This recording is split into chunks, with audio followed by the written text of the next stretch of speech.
Hi guys, welcome back once again to the channel. मेरा नाम है सुनीति साहनी और आज की वीडियो में हम बात करने जा रहे हैं about social problems in India. This is part 2। Part 1 has already been completed.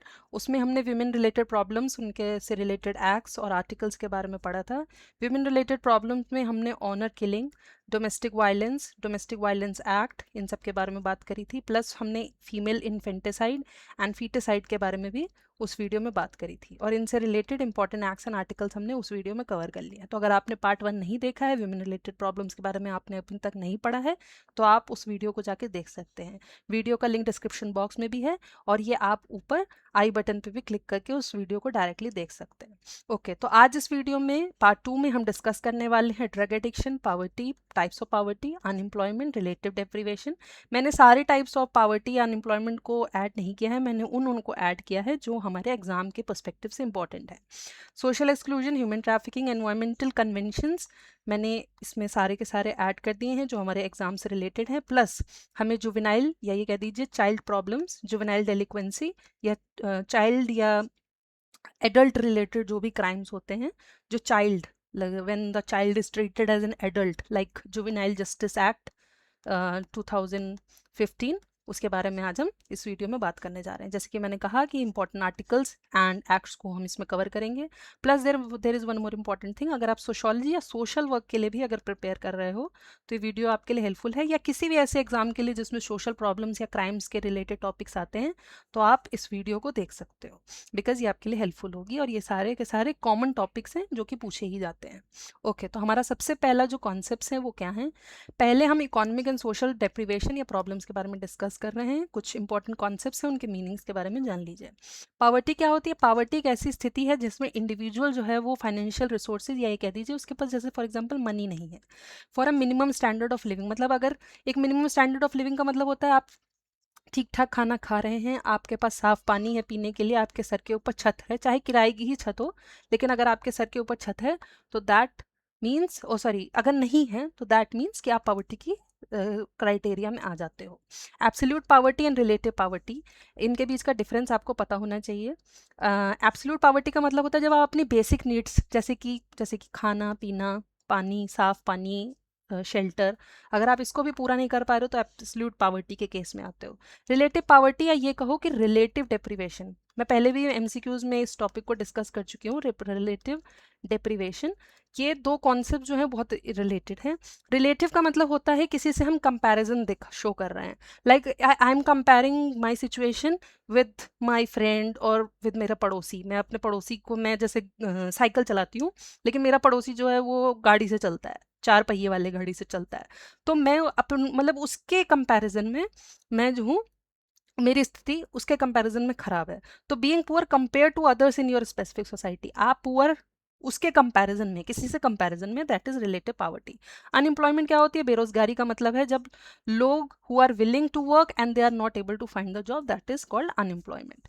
ठीक है, तो सीजनल और डिस्गाइज्ड अनएम्प्लॉयमेंट दो इंपॉर्टेंट अनएम्प्लॉयमेंट है, उसमें से भी डिस्गाइज्ड अनएम्प्लॉयमेंट हमारे लिए इंपॉर्टेंट हो जाती है। डिस्गाइज्ड अनएम्प्लॉयमेंट ये होती है, लाइक फॉर एग्जाम्पल मैं कहूँ कि एक खेत है, ठीक है ना, इसमें सिर्फ 2 लोगों की ज़रूरत होती है। फार्मिंग या एग्रीकल्चर का जो केस होता है उसमें ये बहुत डिस्गाइज्ड अनएम्प्लॉयमेंट बहुत देखने को मिलती है। लाइक फॉर एग्जांपल इस लैंड को सिर्फ 2 लोगों की ज़रूरत है, इसमें सिर्फ 4 घंटे लगने हैं और हर व्यक्ति 2-2 घंटा भी देगा तो इसमें खेती हो जाएगी। लेकिन हमारे परिवार में 5 से 6 लोग हैं। अब जो बाकी के 3 से 4 लोग जो एक्स्ट्रा हैं, वो अगर हम उनको हटा भी देते हैं तो भी हमारी खेती बाड़ी को कोई फर्क नहीं पहुंचेगा। तो ऐसी स्थिति में जो अनएम्प्लॉयमेंट होती है, that is called disguised unemployment. when more people are working then required 5 people doing a job that only 2 could do. Seasonal employment का मतलब है जो कि टेम्परेरी है, यही कह दीजिए जो सीजनल आती है, ठीक है ना, occurs at certain times of the year. जैसे कि अगर आप इंडियन एग्रीकल्चर का भी केस देखोगे तो उसमें सीजनल अनएम्प्लॉयमेंट आती है। मनरेगा क्या है? मनरेगा का ध्यान रखिएगा, Mahatma Gandhi national rural employment guarantee act 2005, ये 100 डेज ऑफ एम्प्लॉयमेंट देता है, वेज एम्प्लॉयमेंट देता है in a financial year to the rural household. ये इंपॉर्टेंट है, इसका ईयर ध्यान रखिएगा 2005। रिलेटिव डेप्रिवेशन मैंने अभी ऊपर डिस्कस कर लिया, there the perception that one is worse off relative to the group they are compare themself, like I am comparing myself to my neighbours and I am poor, और poor भी कह सकते हो और ये भी कह सकते हो कि मेरी स्थिति उनसे खराब है, वर्ड्स ऑफ है। सोशल एक्सक्लूजन क्या होता है? द प्रोसेस वेयर इंडिविजुअल या ग्रुप को are block from rights and opportunity और resources that are normally available to others. Like for example, मैं एक कुएं से पानी भरने जाती हूँ पर मेरे को एक्सक्लूड कर दिया गया है, मतलब गांव वाले मुझे नहीं जाने दे रहे या मेरी एरिया वाले मुझे अलाउ नहीं कर रहे कुछ चीज़ें करने के लिए। लाइक दलित एक्सक्लूजन या जेंडर एक्सक्लूजन इसका केस हो सकता है।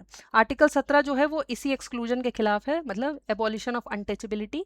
And SC/ST act, prevention of atrocity act 1989 are design to prevent social exclusion based on caste. तो ये दो एक्ट्स हैं, सॉरी ये एक एक्ट है और ये एक आर्टिकल है। ये फंडामेंटल राइट है हर व्यक्ति का कि अबॉलिशन ऑफ अनटचेबिलिटी। तो दिस इज बेसिकली दो, ये आर्टिकल आपको ध्यान होना चाहिए। अब आ जाते हैं ड्रग वाले केस में, सब्सटेंस अब्यूज एंड या ऑर्गेनाइज क्राइम कह सकते हैं। ड्रग एडिक्शन क्या होता है? Chronic brain disease characterise by compulsive drug seeking and use despite harmful consequences, मतलब एक तलब मच जाना कि हमें ड्रग्स का यूज करना ही करना है। इंडियन लॉ में narcotic drugs and psychotropic substance NDPS act 1985, ये ध्यान रखिएगा। देखिए ईयर्स ध्यान रखिएगा, कभी कभी क्रोनोलॉजिकल ऑर्डर में आ सकता है। ये 89 का है, ये 85 का है। ये प्रोहिबिट करता है, इस एक्ट के तहत गवर्नमेंट हमें रिस्ट्रिक्ट करती है कि दैट मतलब we can't manufacture sale consumption of illegal drugs.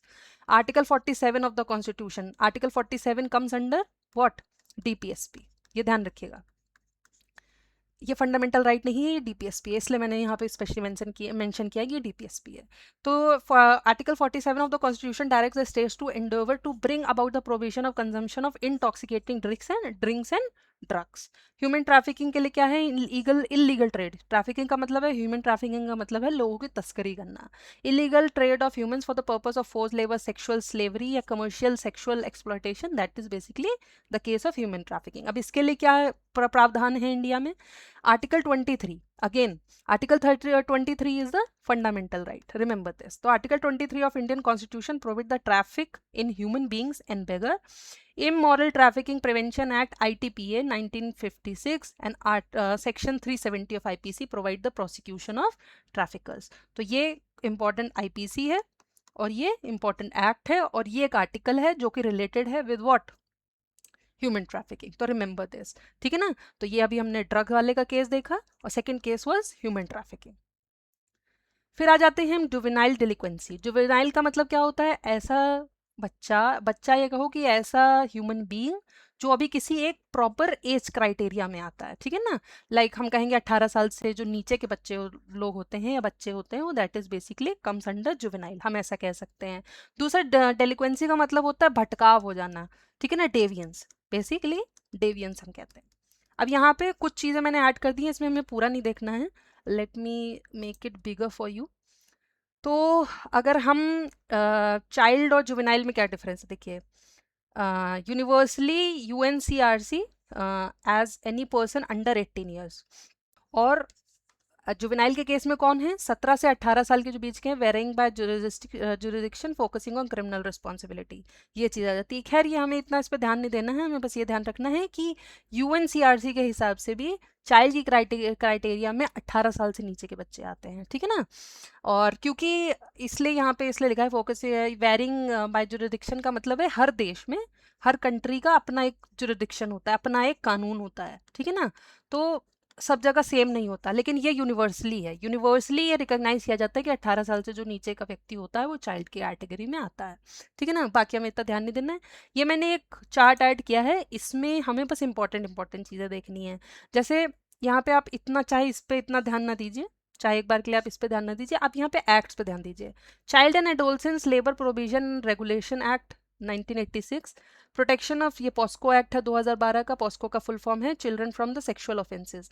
और इसमें भी देखिए पॉस्को में भी child means any person below the age of 18 माना गया है, जो 18 साल से नीचे का हो, ठीक है ना। Right of children to free and compulsory education 2009 का जो एक्ट है, कंपलसरी एजुकेशन में ये ध्यान रखिए कि 16 कह रही हूँ, 6 से 14 साल के जो बच्चे होते हैं, जो होते हैं उनको एलिमेंट्री एजुकेशन देने की बात कही गई है। एलिमेंट्री मतलब compulsory education. Commission for protection of child right 2005 में बनी थी। Provision of child marriage act 2006, that is basically child marriage act.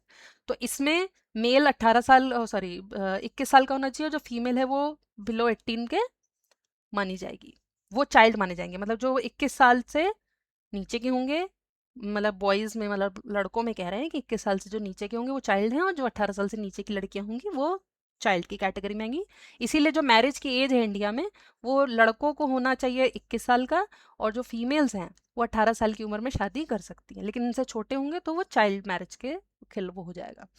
Factories act में 1948 का, देखिए यहाँ सब ईयर्स ध्यान रखने वाले हैं, ये सब इंपॉर्टेंट एक्ट्स हैं। कभी भी आपसे पूछ सकते हैं, देखिए पॉस्को तो बहुत ही इंपॉर्टेंट है, आपको right of children to free and compulsory education 2009 पता होना चाहिए। Protection of child right act 2005 एक बार के लिए भूल भी जाओ तो कोई दिक्कत नहीं है। ये चाइल्ड मैरिज एक्ट 2006 का याद होना चाहिए। Factories act 1948 sorry. Child means a person who has not completed 15 years of age. ठीक है ना, इसमें इतना ध्यान देने की जरूरत नहीं, बस जो यहाँ मार्क कर दी है वो बहुत इंपॉर्टेंट है। जैसे कुछ चीज़ें ध्यान रखिएगा।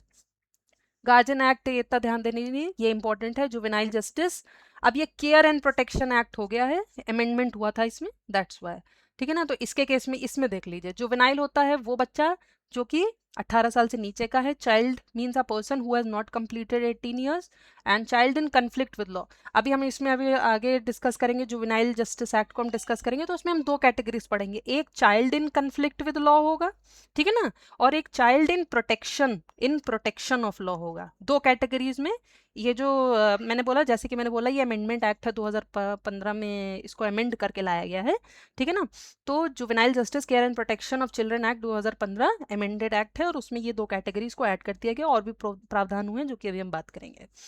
ठीक है ना, इसमें इतना अब ये बस ये ध्यान रख लीजिए, भारत न्याय संहिता 2023 में करा गया, आपके लिए इतना ज़्यादा इंपॉर्टेंट नहीं। इमोरल ट्रैफिकिंग एक्ट 1956 का, और child labour provision regulation act 2016, ये ध्यान रख लीजिएगा। एक्ट्स बस आपको पता होना चाहिए। अब हम कुछ चीज़ें इंपॉर्टेंट बात कर लेते हैं about juvenile justice care and protection act 2015 के बारे में।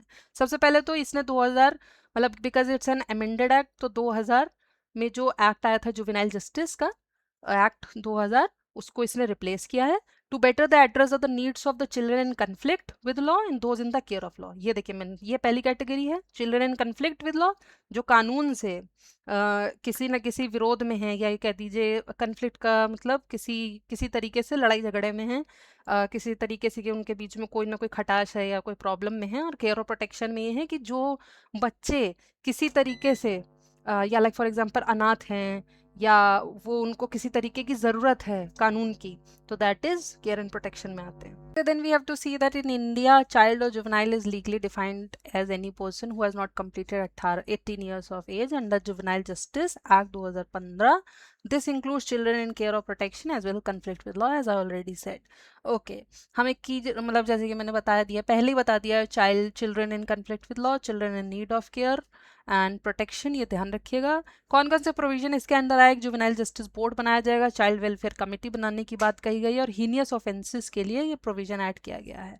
देखिए, one of the most significant change allows children aged 16 to 18 years who commit heinous crime with a minimum punishment of 7 years to be tried as adult after preliminary assessment of their mental and physical ability capacity by the JJ board.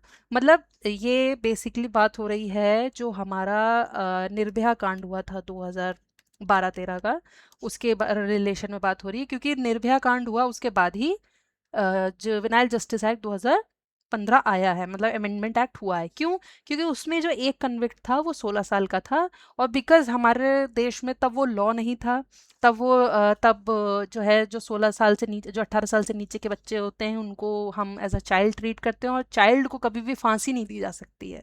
ठीक है ना, heinous crime मतलब अभी ऐसा कोई provision नहीं आया था कि अगर हीनियस क्राइम कोई ऐसा व्यक्ति कर देता है जो 18 साल से नीचे का है तो उसके लिए क्या करा जाए, तो उसको छोड़ दिया गया था बेसिकली, जबकि उसने इतना हीनियस क्राइम किया था। इसीलिए ये चेंज लाया गया कि 16 से 18 साल के अगर आप हैं और आप हीनियस क्राइम करते हैं, ऑफेंस करते हैं, तो जेजेबी बोर्ड है, जुवेनाइल जस्टिस बोर्ड, वो आपकी फिजिकल और मेंटल स्टेट को, मतलब आपके कुछ टेस्ट लिए जाएंगे, और अगर उस बेसिस पे ये साबित हो गया कि आपकी स्थिति, आपका जो दिमाग है वो एक अडल्ट के जैसा है, तो आप जो है आपको सज़ा मिलेगी ही मिलेगी, ये चीज़ है। ठीक है ना, तो ध्यान रखिएगा। और the act provides a robust legal framework for the adoption of orphan. ये मैंने जो मतलब child in care and protection की बात करी है, केयर एंड प्रोटेक्शन की, उसमें मैंने बात करी है कि जैसे जो ये अगर अडॉप्शन ऐसा कोई बच्चा है जिसके पेरेंट्स नहीं हैं, तो ये एक्ट जो है वो अडॉप्शन का भी प्रावधान रखता है। वैसे तो जो कारा है, कारा इज़ द ऑर्गेनाइजेशन जो इस चीज़ से डील करती है कि कौन अडॉप्ट करेगा। उसमें भी बहुत सारी एलिजिबिलिटी होती हैं कि कभी भी दो लड़के जो होते हैं वो मिलके एक बच्चे को अडॉप्ट नहीं कर सकते हैं, किस तरीके के कपल होने चाहिए जो बच्चे को अडॉप्ट कर सकते हैं। तो बहुत सारे उसमें प्रोविजंस होते हैं। तो the act provides a robust legal framework for the adoption of orphan, abandoned या surrendered children given legal status to the CARA. ठीक है ना। तो ध्यान रखिएगा, कारा का फुल फॉर्म देख लीजिए, ज़्यादा वो नहीं है। ये हमें रिहेबिलिटेशन एंड रीइंटीग्रेशन मेजर है, आप ये यहाँ से पढ़ सकते हैं। Observational home, special home, children home, open shelter, इस तरीके की चीज़ें। स्पॉन्सरशिप, नॉन इंस्टीट्यूशनल में sponsorship like financial support to families to meet the medical education and development needs and foster care, ये सब इतना ध्यान देने की जरूरत नहीं है, जो इंपॉर्टेंट था वो हमने बता दिया। अब यहाँ ये कुछ एक्ट्स हैं, आप इसका स्क्रीनशॉट ले सकते हैं and I will prefer you कि आप इसका स्क्रीनशॉट ले लो तो आपको ध्यान रहेगा। जेंडर एंड वीमेन से रिलेटेड ये कुछ प्रॉब्लम्स हैं और ये इनके कुछ एक्ट्स हो गए। ये मैंने पहले भी, ये सब एक्ट्स पहले भी डिस्कस करे हुए हैं, लेकिन आप एक बार फिर से देख लो। ये विमेन और चिल्ड्रन, वो women and women related crime से रिलेटेड है। विमेन से रिलेटेड जो प्रॉब्लम्स हैं उससे रिलेटेड है। और ये ध्यान रखिएगा, मैंने पहले भी बताया कि ऑनर किलिंग को लेके अभी तक हमारे देश में कोई भी एक्ट नहीं आया। तो इसीलिए domestic violence act, sexual harassment act, इसमें ये सारे ही इंपॉर्टेंट हैं। इसमें जो ये डोमेस्टिक वायलेंस एक्ट हो गया, ये पॉस्को एक्ट है, टाउरी प्रोविजन हो गया, ठीक है ना, ये सब इम्पॉर्टेंट है। ये पीएनडीटी एक्ट, ये जो है वो फीमेल सॉरी, ये बच्चे को जो देख लेते हैं ना कि लड़का है, कि मतलब सेक्स डिटर्मिनेशन को रोकने के लिए preconception and prenatal diagnostic technique act आया था। चाइल्ड के लिए ये सब एक्ट्स हैं। फिर से वही पॉस्को एक्ट भी आ जाता है इसमें। ये सब और भी हमने एक्ट्स ऊपर डिस्कस करे हैं। कास्ट एंड आइडेंटिटी से रिलेटेड SC/ST एक्ट 1989 ये हमने डिस्कस किया। मैनुअल स्कैवेंजर्स इसका 2013 का, 1955 का सिविल राइट्स एक्ट, ये ध्यान रखिएगा। हेल्थ एंड इसका ड्रग अब्यूज़ का भी हमने बात कर ली। Human trafficking and food security का एक एक्ट है 2013 का, food national food security act, ये ध्यान रखिएगा। मतलब इनके ईयर्स आपको ध्यान रखने पड़ेंगे। और ये भी ध्यान रखिएगा कि इनसे इंपॉर्टेंट आर्टिकल्स कौन, लाइक इसका आर्टिकल 23, ठीक है ना। उसी तरीके से बाकी सब के लिए भी है। वनरेबल ग्रुप्स, ये जो सीनियर सिटीजन्स हैं उनके लिए। ये डिसेबिलिटी एक्ट 2016 का, ये आपको ध्यान होना चाहिए, ये ज़रूर कर लीजिएगा। RPD एक्ट इंपॉर्टेंट है, दिस इज़ इम्पॉर्टेंट। कौन से ईयर का वो ध्यान रखिएगा। ट्रांसजेंडर राइट्स 2019 के आए थे, ठीक है ना। MNREGA, Mahatma Gandhi national rural employment guarantee act 2005, ये फुल फॉर्म आपको पता होना चाहिए। Code on social security 2020, environmental protection act and wildlife protection act. अभी हम एनवायरमेंट से रिलेटेड एक्ट देख लेते हैं। फंडामेंटल राइट्स में ये कुछ इंपॉर्टेंट एक्ट्स लाइक दो, जो आर्टिकल 17 है ये आपको पता होना चाहिए। Right to life and liberty पता होना चाहिए। Right to education 21A, and provision of traffic, ये हम बात कर चुके हैं। प्रोविजन ऑफ चाइल्ड लेबर, ये अभी हमने बात नहीं करी है। ये बैन करता है चाइल्ड लेबर को, किसी भी ऐसी इंडस्ट्री जिसमें बहुत ही खतरा हो, जिसमें बहुत ही हजार्ड हो। हजार्ड मतलब बहुत ही ऑक्यूपेशनल हजार्ड्स हो या दिक्कतें हो, मतलब चोट लगने की संभावना ज़्यादा हो, मतलब डेंजरस डेंजरस काम में उसको प्रोहिबिट करता है, बैन करता है चाइल्ड को इन हजार्डियस। ये ध्यान रखिएगा कौन सी इंडस्ट्रीज या फैक्ट्रीज की बात कर रहे हैं, ऐसी इंडस्ट्रीज जो बहुत डेंजरस काम कर रही हैं, ठीक है, जिसमें चोट लगने की संभावना है। इसमें मैंने रेड उससे मार्क कर दिया है, ये सब इंपॉर्टेंट है। एक ये मैटर्निटी रिलीफ का भी जरूर कर लीजिएगा। वैसे तो मैटर्निटी रिलीफ 1960 वो सॉरी मैटर्निटी बेनिफिट एक्ट 1961 जो है वो आपसे नहीं पूछा जाएगा, बट फिर भी आप इसको देख सकते हैं। जो सोशल वर्क वाले हैं उनके लिए इंपॉर्टेंट है मैटर्निटी बेनिफिट एक्ट 1961, ठीक है ना, उससे रिलेटेड ये एक्ट है आर्टिकल 42, ठीक है ना। ये सब इंपॉर्टेंट एक्ट्स हैं, you can take the screenshot. ये यूनिफॉर्म सिविल कोड आपको पता होना चाहिए। जो पहला स्टेट था वो गोवा था जिसने UCC को लागू किया था, और अभी जो दूसरा स्टेट बन गया है वो कौन है, उत्तराखंड, ठीक है ना। Uttarakhand is a second state जिसने UCC लागू कर दिया है, ठीक है ना। अब यहाँ पे एनवायरनमेंट से रिलेटेड, एनवायरनमेंट या वाइल्ड लाइफ से रिलेटेड एक्ट्स हैं, ठीक है ना। इसमें आपको जो इम्पोर्टेंट है वो मैं बता देती हूँ आपको। Water act, air pollution, water pollution, noise pollution, ये एक्ट पता होने चाहिए। वाइल्ड लाइफ प्रोटेक्शन एक्ट 1972, ये इंपॉर्टेंट है। Air prevention and control of pollution act 19, ये इसलिए इंपॉर्टेंट है क्योंकि आपको इसमें क्रोनोलॉजिकल उसमें पूछा जा सकता है। एनवायरमेंटल प्रोटेक्शन इन 1986 का ये पता होना चाहिए। ये देखिए, जहाँ मुझे लग रहा है लाइन से ही मैंने अरेंज कर रखी है, ये सब लाइन से अरेंज है। पहले वाइल्ड लाइफ प्रोटेक्शन एक्ट आया है, फिर air prevention and control of pollution act आया है, फिर एनवायरमेंटल प्रोटेक्शन एक्ट आया है, बायोडाइवर्सिटी एक्ट आप देख सकते हैं, ठीक है ना। अच्छा, ये देखिए एनवायरमेंटल प्रोटेक्शन एक्ट जो है, ये एक ये और ध्यान रख लीजिएगा कि भोपाल गैस ट्रेजिडी जो हुई थी 3 दिसंबर 1984 की, कि इस उसके बाद ये लाया गया to fill the gap in other laws. Methyl isocyanide union carbide India limited pesticide plant in Bhopal Madhya Pradesh India, यहाँ से मिथाइल आइसोसाइनाइड जो है वो साइनेट सॉरी वो लीक हो गया था, that is called the Bhopal gas strategy. आपको ये पता होना चाहिए क्योंकि बहुत सारे पेपर्स में, मैंने भी एक पेपर दिया था जिसमें ईयर वो पूछा था, ईयर एंड डेट पूछ ली थी। Bhopal gas tragedy is very very important. ये कुछ इंपॉर्टेंट कन्वेंशंस हैं, ये आपको पता होना चाहिए। जो रियो समिट है वो कब हुआ, 1992, ये पता होना चाहिए। 1992 United nation conference on environment and development, UNCED, ठीक है ना, ये ध्यान रखिएगा। रियो डी जेनरियो में हुई थी। ये 3 इंपॉर्टेंट हैं। क्या क्या हुआ था वहाँ पे, 3 फ्रेमवर्क्स वो करे गए थे, माने गए थे। UNFCCC, ठीक है ना, ये क्लाइमेट चेंज के लिए है। ये convention of biodiversity, this is for biodiversity, and UNCCD is for desertification. Kyoto Protocol 1997, Paris Agreement 2015, Cartagena protocol, Nagoya protocol, ये पता होना चाहिए आपको, ठीक है ना। अब इनसे थोड़ा सा, रामसर कन्वेंशन 1979, ये जो रामसर साइट्स होती हैं, ठीक है ना, वेटलैंड्स, जो ये बेसिकली जो रामसर कन्वेंशन है इसके तहत वेटलैंड्स या जितनी भी ऐसी कुछ वाटर बॉडीज होती हैं उनको वो कर दिया जाता है, रामसर साइट्स में ले आया जाता है। मतलब इनको स्पेशल कैटेगरी में लोग आ जाएंगे कि इनको कंजर्व करने की ज़रूरत है, ठीक है ना, इनका बचाव करने की ज़रूरत है। तो अगर कोई भी वेटलैंड या ऐसी कोई वाटर बॉडी जो है वो रामसर कन्वेंशन के अंदर आ जाती है तो उसको हम, मतलब वो स्पेशली एक वो उस कैटेगरी में आ जाएगी कि इसको कंजर्व करने की ज़रूरत है। लाइक चिलिका लेक आपने सुना होगा, ठीक है ना, चिलिका लेक है। इसी तरीके से बहुत सारी रामसर साइट्स हैं जो कि हर साल अपडेट होती रहती हैं।